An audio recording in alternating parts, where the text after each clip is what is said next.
Nous sommes mercredi 13 juillet 2022, en sa séance ordinaire, donc de 9h à 16h17, le président Paul-Henri Sandaogo Damiba, président du FASO, président du Conseil des ministres, a effectivement présidé ce Conseil des ministres.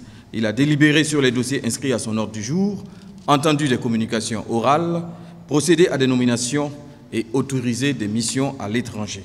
Parmi les dossiers inscrits à son ordre du jour, au titre donc de la primature, le Conseil a adopté un décret portant organisation, attribution et fonctionnement des services du Premier ministère. L'adoption donc de ce décret permet au Premier ministère d'effectuer et d'assurer efficacement ses missions. Au titre du ministère de la Justice et des Droits humains, chargé des relations avec les institutions, le Conseil a adopté 3 décrets. Le premier décret porte autorisation de répudiation de la nationalité burkinabé. L'article 186 du Code des personnes et de la famille offre donc la possibilité à tout Burkinabé de répudier sa propre nationalité au profit d'une autre nationalité étrangère.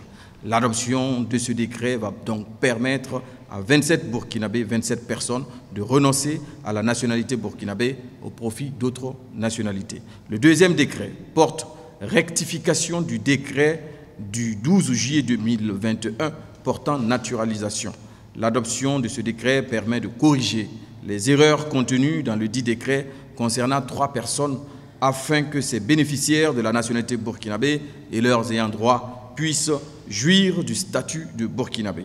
Le troisième décret porte donc naturalisation. Ce décret vise à accorder la nationalité burkinabé à des personnes de nationalité étrangère vivant au Burkina Faso qui en ont fait la demande selon les dispositions des articles 151, 155, 158 et 162 du Code des personnes et de la famille.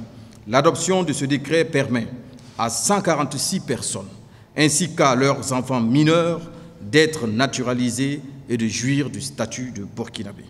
Au titre du ministère de l'Économie, des Finances et de la Prospective, le Conseil a adopté donc 2 rapports. Le premier rapport est relatif à un avant-projet de loi de règlement du budget de l'État et ses annexes exercice 2021. Cet avant-projet de loi rend compte de l'exécution du budget de l'État, exercice 2021. Il retrace les autorisations en matière de recettes et de dépenses du budget général et des comptes d'affectation spéciale ainsi que leur état d'exécution. L'état d'exécution des opérations de trésorerie et la présentation du résultat d'exécution des lois de finances. Le Conseil a donc marqué son accord pour la transmission du dit projet de loi à l'Assemblée législative de transition. Le second rapport est relatif à un projet de décret portant érection donc du Fonds national de solidarité en Fonds national de solidarité et de résilience sociale. L'adoption de ce décret permet de disposer d'un instrument adapté à l'évolution du processus d'aide pérenne aux personnes vulnérables et au nouveau contexte d'urgence sociale et humanitaire. On passe au titre donc du ministère des Infrastructures et du Désenclavement. Le Conseil a adopté un rapport relatif à une demande d'approbation des résultats de l'appel d'offres international ouvert du 19/03/2021 relatif aux travaux de construction et de bitumage de la route nationale numéro 23 Waiguya-Djibo, y compris les travaux connexes, c'est-à-dire les voiries et les pistes rurales. Le Conseil a donc marqué son accord pour l'attribution du marché à l'entreprise africaine des travaux publics pour un montant total de 48 144 548 144 francs CFA TTC, avec un délai d'exécution donc de 30 mois, y compris la saison des pluies. Le financement est assuré par le Fonds koweïtien pour le développement économique arabe, le Fonds saoudien de développement, la Banque arabe pour le développement économique en Afrique et le budget de l'État.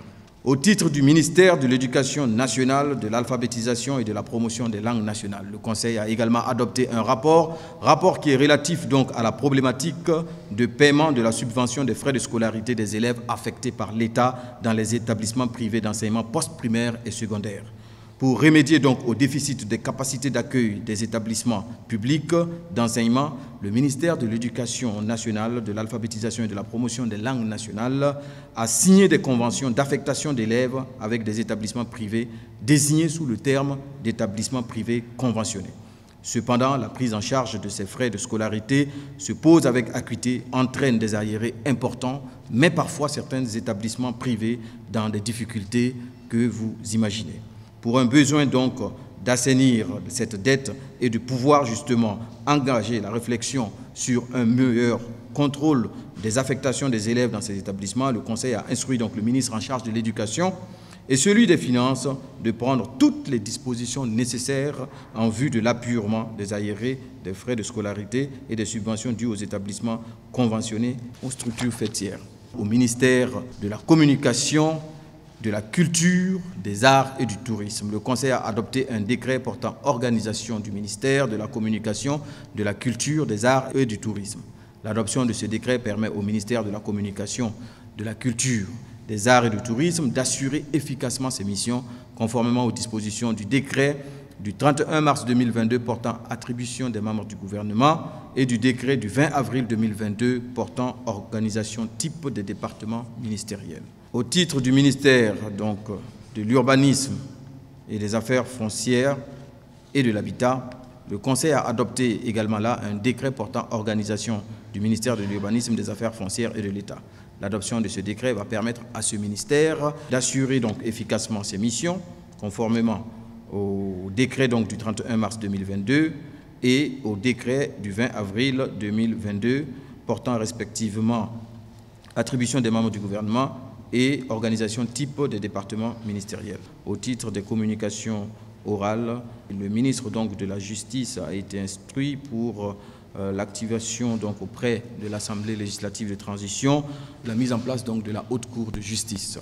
Pareil, toujours au titre donc de communication orale, le ministre de l'Action humanitaire a fait le point sur les étapes et les actions engagées pour pallier donc à l'arrivée, par moment en tout cas, des personnes qui quittent les zones d'intérêt militaire. Un dispositif efficace a été mis en place, beaucoup de vivres et également d'eau et des tentes d'accueil ont été mises en place également, a-t-il dit. Et donc tout est prêt pour accueillir donc les personnes qui désirent quitter ces zones d'intérêt militaire et de rejoindre donc des zones beaucoup plus sécurisées. Toujours donc au titre des communications orales, le ministre des Mines a fait part donc d'une mission du Burkina Faso en Côte d'Ivoire pour s'inspirer de ce qui se passe dans ce pays sur la question donc de l'orpaillage. Vous le savez très bien, mesdames et messieurs, que l'orpaillage suscite bon nombre de questionnements dans notre pays, tant dans son organisation que dans les désagréments causés sur l'environnement, mais également dans certaines localités. Les techniciens qui ont fait ce déplacement sont revenus avec de très bonnes idées et le ministère des Mines continue donc les échanges et les discussions avec l'ensemble des acteurs donc, du système minier afin de trouver une meilleure organisation à l'orpaillage au Burkina Faso.